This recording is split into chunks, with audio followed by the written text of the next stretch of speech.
This past Tuesday on the Golf Channel, a wee Tiger Woods used his nasally voice for a blow-by-blow narration of how he had just dissected Augusta National. There were no empty cliches and he used precise detail, describing various conditions of critical shots. He ran through it almost amused at his ability but unsurprised with the execution. This was, of course, not but a Golf Channel rerun of the 1997 Masters. It came just an hour or so after a swole Woods, bursting through a Nike shirt that used to be a baggy poncho in 1997, went into precise detail about how he spent the last few years using golf clubs as a crutch to get out of bed and stayed in his house because going out to dinner required that he perform the strenuous task of sitting. He ran through it all upbeat about finally being pain-free, but completely unsure of his current ability and the prospects for executing whatever that ability will allow. "I'm winging this here because I don't know what my body can and can't do yet," Woods said. "I don't know where I'm at. What I mean by that is I don't know how hard I can hit it, what shots can I play." The confidence of that 1997 press conference was just the beginning of an era that became almost easy to predict, even as Woods kept taking it to new heights. It was a given that the shots would be executed, expected that the ball rolling, and that the wins would keep piling up. This week's press conference comes at the start of yet another reboot of a career that's devolved precipitously in a parade of injury, personal embarrassments, and mostly bad golf on the infrequent occasions it has been played. It's the beginning of another comeback and Woods does not know what to expect.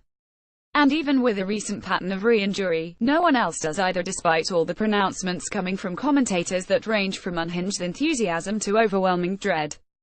No one really knows what to expect, where he's at, what's sustainable, and how we even define success with him anymore. We're now 20 years into dissecting and overanalyzing every single thing Woods does, every shot, reaction, and word uttered in all settings. These comebacks, each time, ignite a special breed of the mania and overanalysis. What's real, what's hype, and what's vacuous junk at this point? This is where I'll freely admit I'm a jumbled mess. I don't really have an expectation or feel a specific kind of way. It's just a bunch of different concurrent feelings bouncing and colliding around a lottery ball hopper. Even with Woods injured and so often I've still written thousands of posts and words about him during these start and stop years.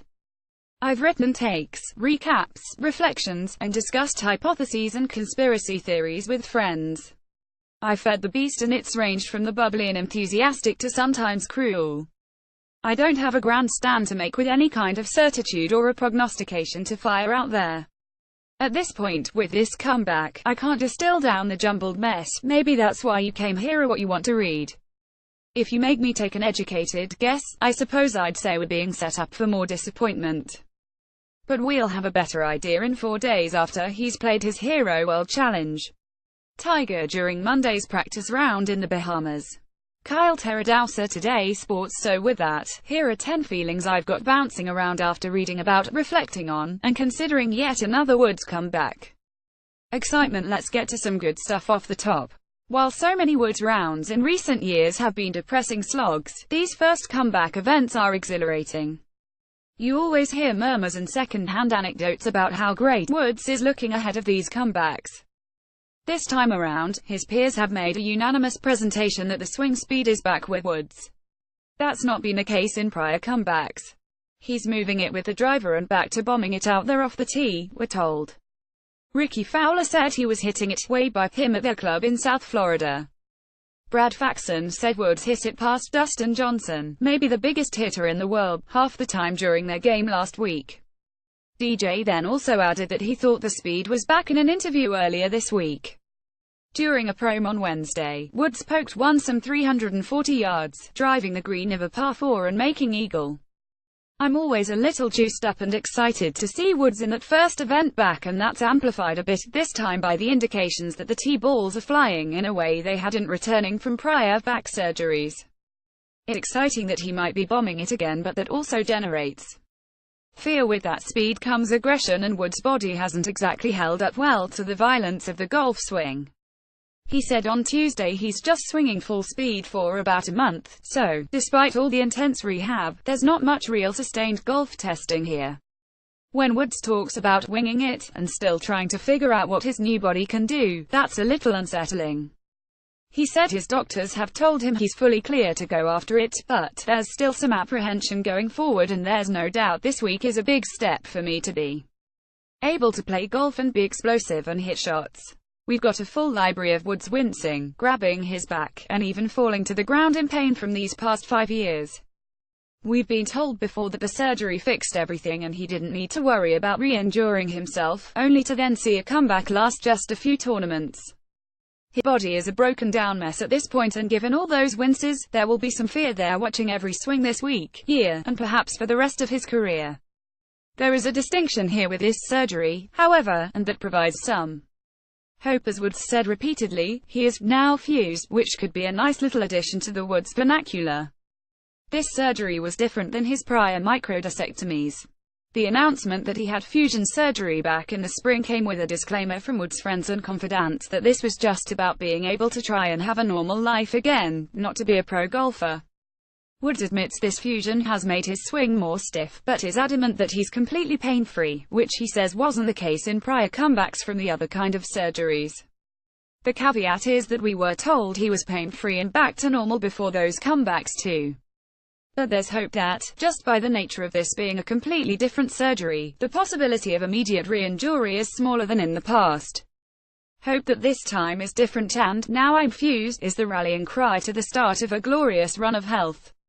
Tiger's back. Kyle Teradausa Today Sports. Even if he's going full speed and healthy, there's still going to be anxiety. Chipping yips may not take a violent physical toll, but can have you mentally in shambles.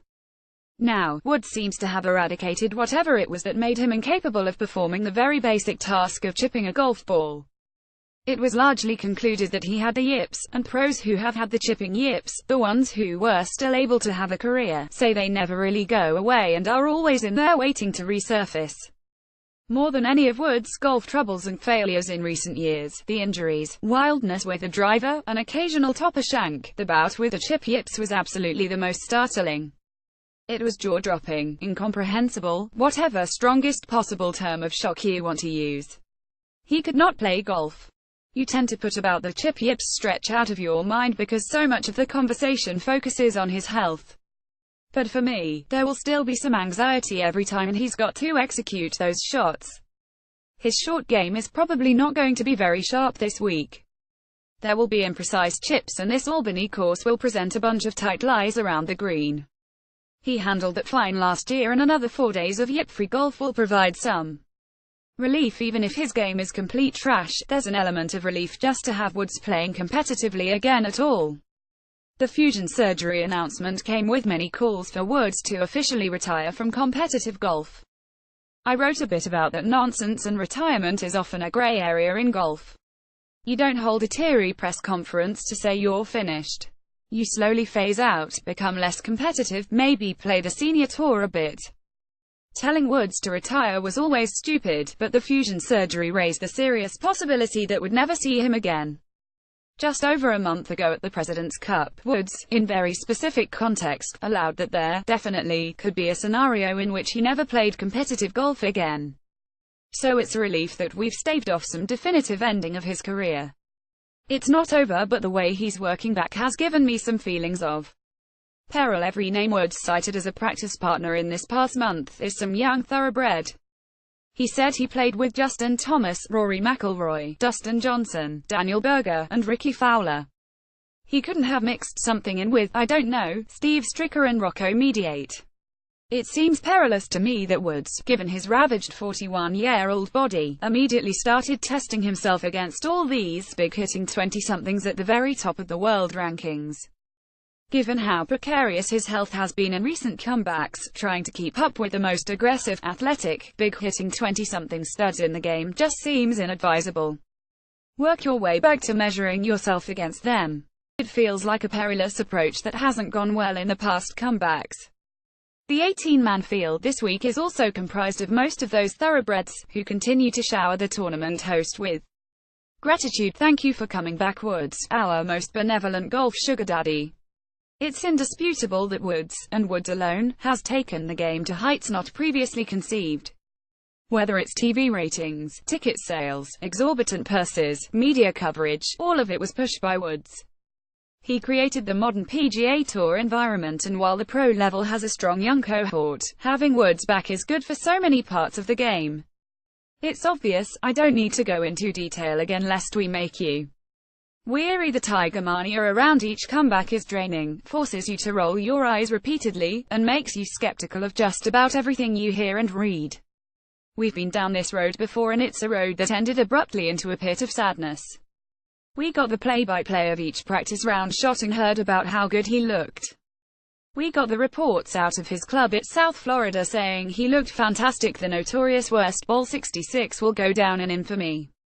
We get these empty words to describe how he looks. One account characterized Woods this week as relaxed and aggressive, as if that has any real meaning and is useful in understanding what might come next. Here his camp tell us he's fine, healthy, and good to go, only to have him wincing and limping hours later. It's a pattern, and we are on the exact same route as the previous comebacks, down to the comeback happening at this very same event. It's kind of startling just how exact the pattern of coverage has been. The burns from the previous hyped comebacks seem completely forgotten. A Woods return can have that kind of power, with every quote, praise from another pro, and practice shot we want to be left in. Or I'm in awe at how Woods can sashay right back into competitive golf looking like he won 4 majors last year and is not the 1,199th ranked player in the world. Granted, he's got 14 majors and is arguably the greatest of all time. But these last 4 depressing, embarrassing, frustrating years would seem to take some of the strut out even the most accomplished and self-assured legends. Woods just picks up like nothing happened, twirling about. We're going to get fist pumps, and mid-flight shouts of 1 yard, and walking putts in and chasing after shots he thinks are flushed. The score on the card at the time won't matter, and his place on the leaderboard won't matter, or the fact that he's not done much competitively in years. We're going to get that saucy strut like nothing has happened. I am giddy. I am in awe. I am ready for some nostalgia. This is an obvious one, and something even the most ardent Woods hater probably cannot avoid. I've been flooded with nostalgia all week, amplified by the 1997 Masters rerun, part of a Golf Channel marathon of all his major wins. When I had the 97 Masters on, my 3-year-old came into the room. Golf is on a lot and he thinks every golfer is either, or at least asks if that's Ricky Fowler, Nick Watney who was paired with Fowler in the one event I took him to, or Woods.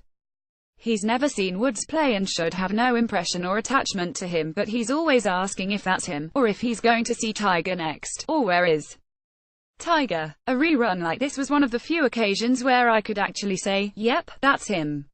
So he and his 5-year-old brother locked in, watching the 97 Masters. They sat entranced for just over 5 minutes, a long-ass time for them. They've clearly got some attraction to watching him more than any other golfer, a toddler's understanding that this player is different and more exciting. I want them to be able to see it. I want to be able to see it again. Multiple generations should get that reward, including and especially Tiger's own kids. I never thought my kids have understood what I've been able to do in the game of golf because they always think him the YouTube golfer, he said on Tuesday. They've never seen me in action. When Woods was in his prime, I wouldn't say I was a Tiger hater, but I definitely did not appreciate what he was doing. I was young and dumb and didn't understand the context of all he was accomplishing. It's been almost 10 years since his last major win and he's never going to be the world no one that owned the sport. But many of the best sports moments occur when a legend, presumed to be washed, makes one last run. Woods staying healthy, finding something, would send the sports world into orbit. If you're a delusional Tiger stan, a deranged Tiger hater that thinks he should be in prison, you should want one last run, something that's not this injury and leaderboard irrelevance era. These comeback attempts ignite the nostalgia and perhaps detach Ed from reality, hope that we might get to see an all-time great do it again.